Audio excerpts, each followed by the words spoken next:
Connecting the Dots, Reliving Northwood's History with Carrie Bladorn is brought to you by Fourth Floral, Mel's Trading Post, Rhinelander Brewing Company, and Ripco Credit Union. Odds are you've seen a fire tower while driving around northern Wisconsin. Maybe you've wondered about their history. What does it look like from up there? Are they still in use? Wisconsin once had a vast fire tower lookout network, mostly in the forested and most fire-prone regions of the state. At the height of their use, 119 towers dotted the landscape. These steel structures were manufactured by the Aeromotor Company in Chicago, Illinois, which specialized in windmills used on farms. Many of the towers we see standing today were built during the 1930s by the young men of the Civilian Conservation Corps. They didn't use cranes or safety harnesses, just one piece at a time, bolted together by hand. They also staffed them in the early years, along with their forest firefighting duties. Here we are at Hodag Tower, just outside Rhinelander, one of the towers that was once part of the first line of defense in forest fire prevention. I have my friend Jake with me today. We both staffed fire towers years ago, so it will be fun to go up to the top again. Let's climb up and have a look.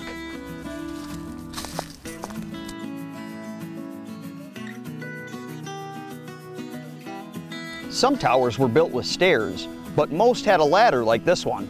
It's a long climb to the underside of the cab above.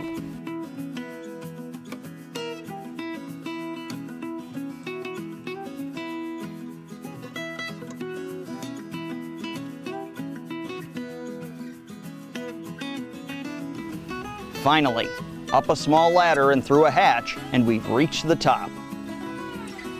Once inside, the fire tower lookout monitored the forest between their tower and the horizon. The views from a lookout tower are unparalleled, as they are often built on the highest ground in the area. Depending on weather conditions, you can see up to 10 miles or more. If a smoke was sighted, the lookout used a compass table situated at the center of the cab, and binoculars to pinpoint its location. Its azimuth and distance was called into a dispatch center.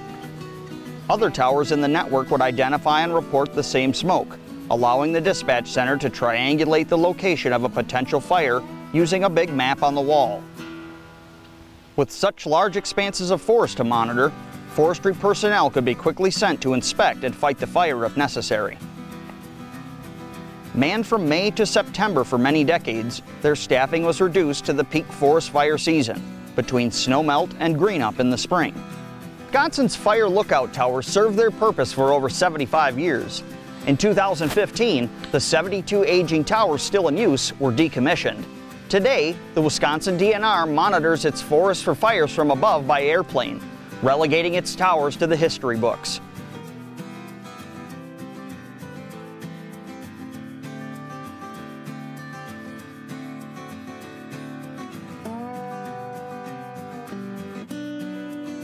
Some have been dismantled, but many remain as a monument to their service.